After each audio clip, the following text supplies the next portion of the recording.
Picture this. Two athletes of equal physical ability stand at the free throw line with 2 seconds left in the championship game. One sinks the shot with apparent ease, the other's hands tremble, and the ball bounces off the rim. What separates them isn't muscle or training hours. It's what's happening inside their brains at that exact moment of peak pressure. This is Strides to Solutions podcast, and I'm Esther Adams. Today, we're diving into groundbreaking neuroscience research that reveals how elite athletes' brains literally work differently under competitive stress. We're not talking about mental toughness as some vague concept, but actual measurable differences in neural connectivity patterns that can be seen on brain scans. These differences help explain why some athletes seem to thrive when the stakes are highest, while others crumble, and more importantly, they suggest that the ability to perform under pressure might be more trainable than we ever imagined. The research we're examining today involves techniques like functional MRI scanning, EEG recordings, and even direct electrical stimulation of athletes' brains during competition. What scientists have discovered challenges our basic assumptions about stress, performance, and the very nature of athletic excellence. It turns out that when elite athletes face competitive pressure, their brains don't just handle stress better, they process it through fundamentally different neural pathways than the rest of us. Let's start with what happens in most people's brains under competitive stress. When you face a high pressure situation, your amygdala, the brain's alarm system, fires up, flooding your system with stress hormones. Your prefrontal cortex, which handles executive function and emotional regulation, can become overwhelmed. Heart rate spikes, muscles tense, fine motor control deteriorates. This is the classic fight or flight response, and while it might have helped our ancestors escape predators, it's terrible for sinking free throws or executing complex athletic movements. But here's where elite athletes diverge from the typical pattern. Research using functional MRI shows that when top performers face competitive stress, they demonstrate something called neural efficiency. Their brains actually show less overall activation, not more. Specifically, they show reduced activation in regions associated with emotional processing and self referential thinking. It's as if their brains have learned to filter out the noise and focus only on what's essential for performance. This neural efficiency isn't random or lucky. It appears to be the result of specific connectivity patterns between brain regions. The prefrontal cortex, that executive control center, maintains stronger regulatory influence over emotional centers like the amygdala. Think of it like having a better manager in charge during a crisis, while everyone else's emotional centers are screaming danger. The elite athlete's prefrontal cortex maintains control, keeping emotional responses in check and maintaining focus on the task at hand. One of the most fascinating studies in this area involved using transcranial direct current stimulation, essentially applying a weak electrical current to specific brain regions on elite athletes before competition. Researchers targeted the dorsolateral prefrontal cortex, a region crucial for cognitive control and emotion regulation. The results were striking. Enhancing activity in this region reduced both competitive anxiety and physiological stress markers like cortisol levels. This wasn't just athletes reporting they felt calmer. Their bodies were literally producing fewer stress hormones. This finding has profound implications. It suggests that the prefrontal cortex acts as a kind of master regulator of the stress response in elite athletes. By maintaining strong top down control, it can actually dial down the body's stress machinery even in objectively stressful situations. This isn't about suppressing emotions or pretending stress doesn't exist.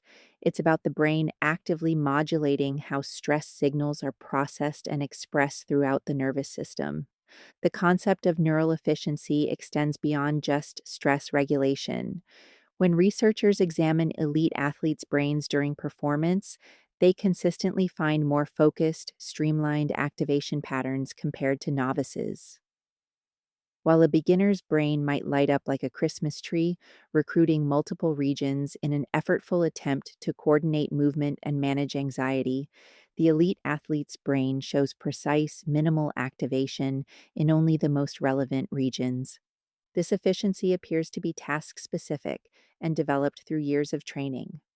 A professional golfer's brain shows this streamlined activation when putting, but might not show the same efficiency when performing an unfamiliar sport. It's as if thousands of hours of practice have carved highly efficient neural highways for specific skills, allowing the brain to execute complex movements with minimal conscious effort or neural resources. But neural efficiency alone doesn't tell the whole story.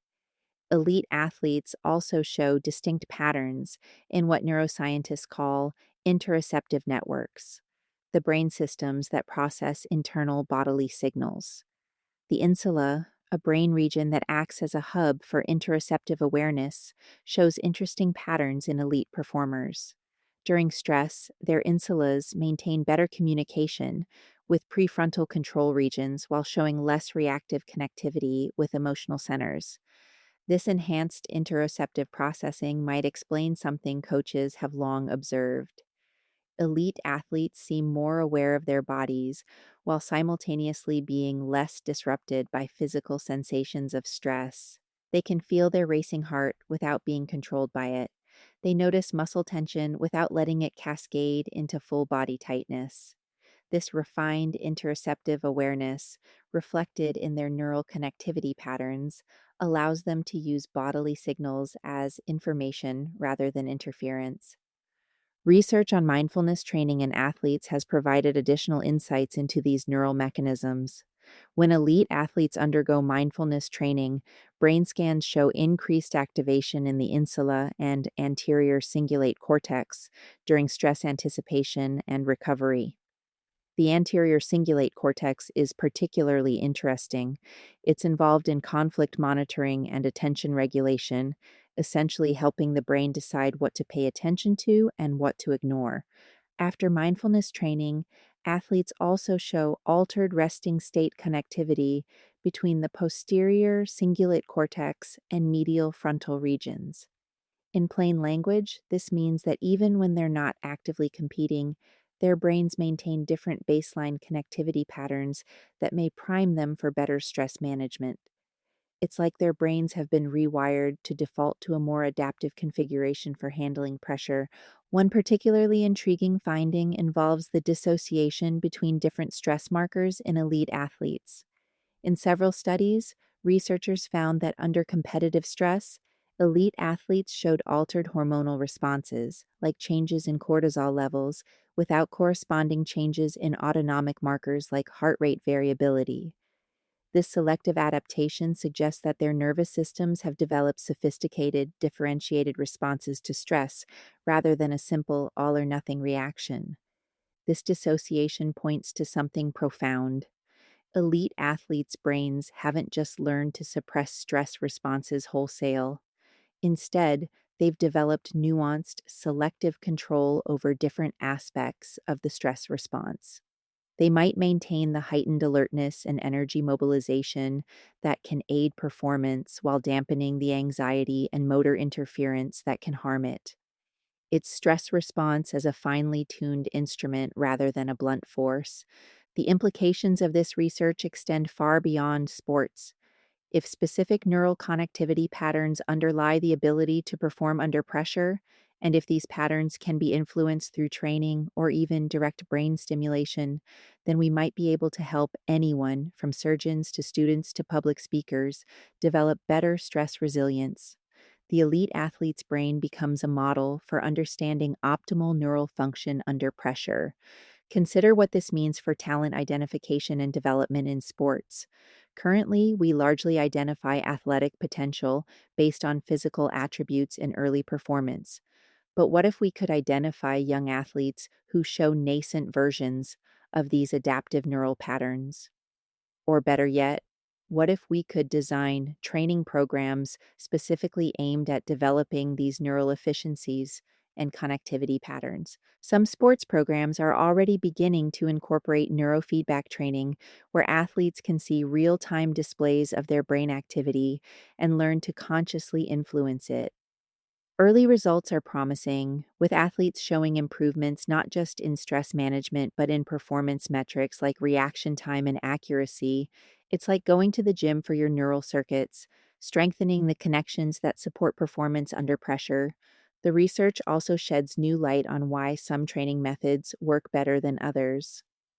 For instance, the common practice of training under artificially stressful conditions, with loud music, distractions, or fatigue, might be effective precisely because it trains the prefrontal cortex to maintain control despite interference.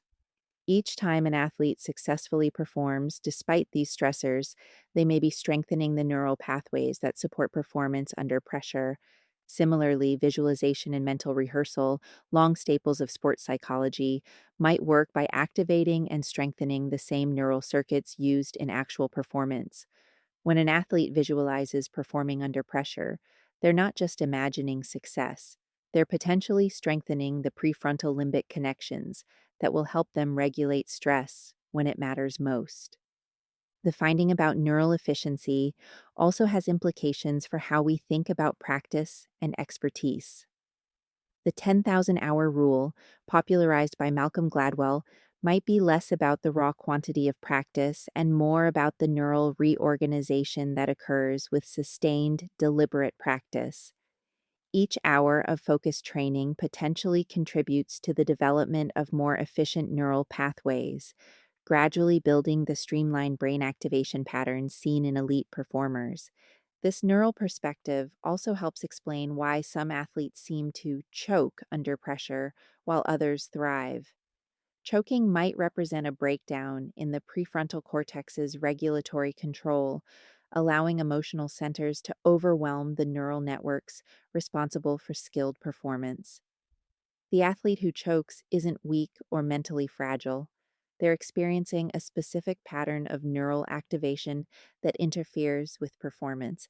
Understanding choking as a neural phenomenon rather than a character flaw opens up new avenues for intervention. Instead of vague advice to stay calm or focus, we can develop targeted interventions aimed at strengthening specific neural circuits. Techniques like transcranial stimulation, neurofeedback, or specially designed cognitive training could help athletes build the neural resilience to maintain performance under pressure. The research on mindfulness and interoceptive awareness is particularly promising for practical application. Unlike brain stimulation or expensive neuroimaging, mindfulness training is accessible and can be integrated into existing training regimens. The fact that it produces measurable changes in neural connectivity patterns validates what many coaches and sports psychologists have observed. Mindfulness isn't just relaxation or positive thinking, but a tool that fundamentally alters how the brain processes stress and bodily signals. For coaches and trainers, this research suggests the importance of treating mental training with the same rigor and specificity as physical training. Just as we wouldn't expect an athlete to develop physical strength without progressive overload and proper recovery, we shouldn't expect them to develop neural resilience without structured, progressive mental training that challenges and develops specific neural circuits. The individual differences observed in these studies are also crucial to consider. Not all elite athletes show identical neural patterns, suggesting that there might be multiple neural routes to excellence. Some athletes might rely more on prefrontal control, others on refined interoceptive processing, and still others on particularly efficient motor networks. Understanding these individual differences could lead to more personalized training approaches tailored to each athlete's neural profile. This individuality extends to how athletes respond to different interventions.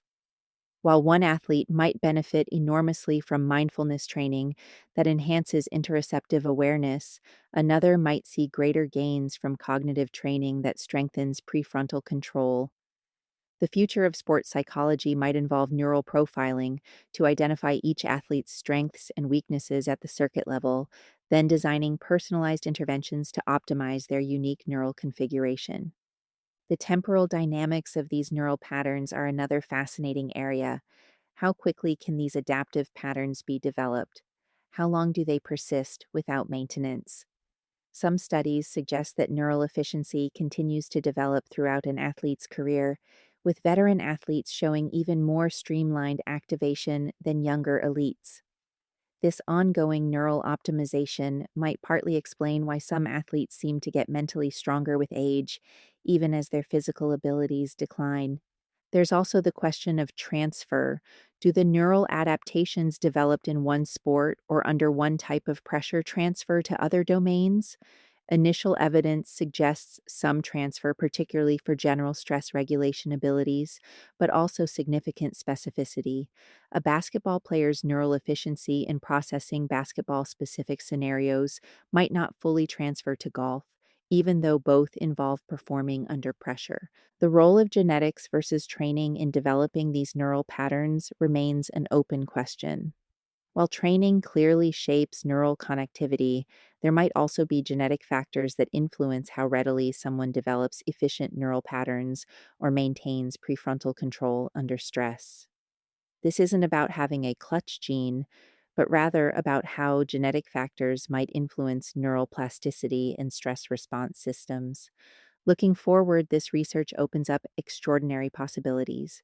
Imagine a future where young athletes undergo neural assessment to identify their cognitive strengths and areas for development, where training programs include specific protocols designed to enhance prefrontal limbic connectivity or interoceptive processing, where athletes preparing for major competitions might use targeted brain stimulation to optimize their neural state for performance. But we should also consider the ethical implications. If we can enhance performance through direct brain stimulation or neurofeedback, where do we draw the line between training and enhancement? How do we ensure equal access to these technologies? And how do we protect young athletes from potentially harmful interventions aimed at accelerating neural development? There's also the broader question of what this research means for our understanding of human potential. If elite performance is partly a function of specific neural patterns, and if these patterns can be developed through training, then the ceiling of human performance might be higher than we imagine. The limits might be less about physical capacity and more about how efficiently we can wire our brains for specific challenges. For the average person interested in improving their own performance under pressure, this research offers both inspiration and practical guidance. While we might not have access to brain stimulation devices or fMRI scanners, we can apply the principles. Regular mindfulness practice can enhance interoceptive awareness and emotional regulation. Deliberate practice under mild stress can strengthen prefrontal control. Visualization can reinforce neural pathways for skilled performance.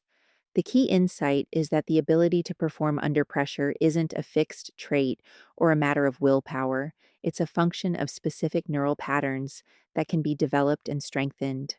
Every time you successfully manage stress, every time you maintain focus despite distractions, every time you execute a skill under pressure, you're potentially strengthening the neural circuits that support performance. This neural perspective also changes how we should think about failure and setbacks. When an athlete fails under pressure, it's not a character flaw, but an opportunity to identify and strengthen specific neural weaknesses. Did prefrontal control break down? Was interoceptive awareness overwhelmed?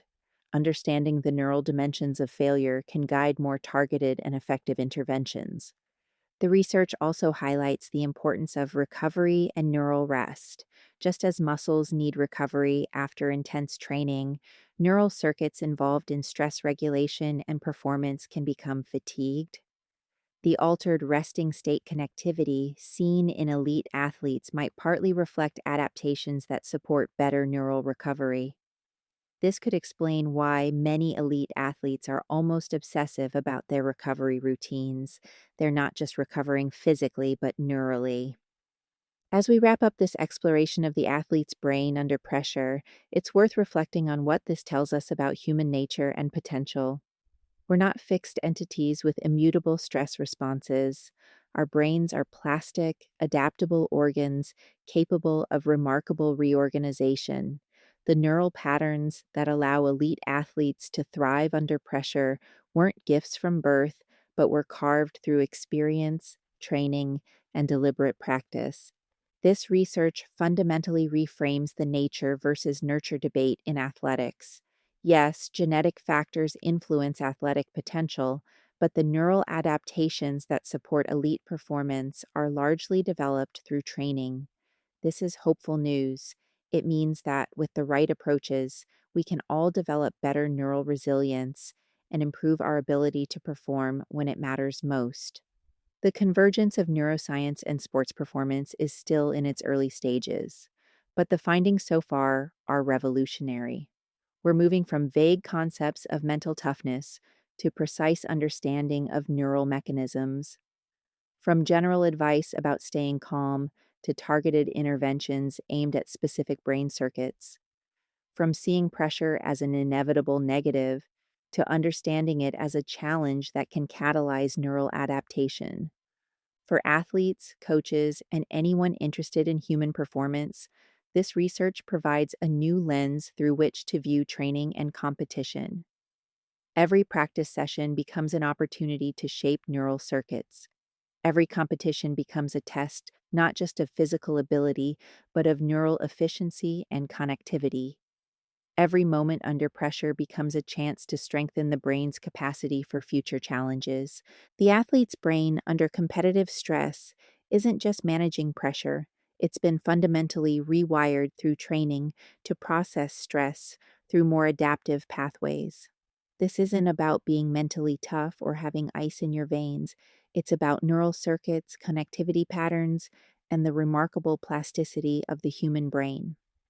And perhaps most excitingly, it's about the possibility that these neural adaptations aren't reserved for the elite few, but are achievable by anyone willing to train not just their body, but their brain for the challenges ahead.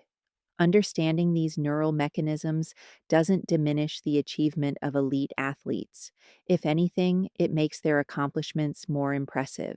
They haven't just trained their bodies to extraordinary levels, they've literally rewired their brains to support performance under the most intense pressure imaginable.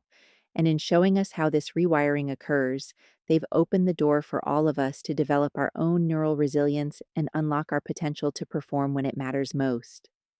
As we close today's exploration of the neuroscience behind performing under pressure, let's bring this back to what it means for you, regardless of whether you're an athlete, a performer, or someone who simply wants to handle life's pressures better. The research we've discussed today fundamentally changes how we should think about pressure and performance. The ability to stay calm and execute when it matters most isn't about having special genes or an unshakable personality. It's about specific neural patterns that can be observed, measured, and most importantly, developed through training. Three key takeaways deserve emphasis. First, neural efficiency, the streamlined brain activation patterns seen in elite performers, develops through deliberate, consistent practice. Every time you practice a skill under mild stress, every time you maintain focus despite distractions, you're potentially building these more efficient neural pathways. Second, the prefrontal cortex's role in regulating stress responses means that anything that strengthens executive function, from mindfulness meditation to challenging cognitive tasks, might improve your ability to perform under pressure. This isn't just about sports. It applies to any situation where you need to maintain composure and execute complex tasks despite stress. Third, the dissociation between different stress markers in elite athletes shows us that stress responses aren't monolithic. You can learn to maintain useful aspects of arousal, alertness, energy, focus, while dampening the aspects that interfere with performance. This selective control is trainable. For those interested in applying these findings, start small. Choose one pressure situation you face regularly. Maybe it's presentations at work, difficult conversations, or competitive activities. Apply one principle from today's discussion. Perhaps practice visualizing successful performance while monitoring your bodily sensations, or try brief mindfulness exercises before entering stressful situations. Track what works for your unique neural makeup. Remember that developing these neural adaptations takes time. The research suggests months to years of consistent practice, not days or weeks. Be patient with yourself. Each small improvement in handling pressure represents actual neural rewiring, even if you can't see it on a brain scan. The conversation between neuroscience and performance is just beginning. As technology advances and our understanding deepens, we'll likely discover even more precise ways to develop neural resilience. But you don't need to wait for future breakthroughs. The principles we've discussed today, deliberate practice under stress, mindfulness training, strengthening prefrontal control, are available to you right now. Whether you're an athlete preparing for competition, a student facing exams, a professional dealing with high stakes presentations, or anyone who wants to perform better when it matters, the message from neuroscience is clear. Your brain's response to pressure is not fixed. Through understanding and training, you can develop the neural patterns that support grace under pressure. I'm Esther Adams with Strides to Solutions podcast. Thank you for joining me for this deep dive into the neuroscience of performance under pressure. The next time you face a high pressure situation, remember, it's not just a test of your skills or character, it's an opportunity to strengthen the neural circuits that will serve you in future challenges. Your brain is more adaptable than you might imagine, and with the right approach, you can wire it for excellence when it matters most. Until next time, keep training not just your body or your skills, but the neural networks that ultimately determine how well you can access those abilities when the pressure is on. The athlete's brain under fire isn't born, it's built, one neural connection at a time.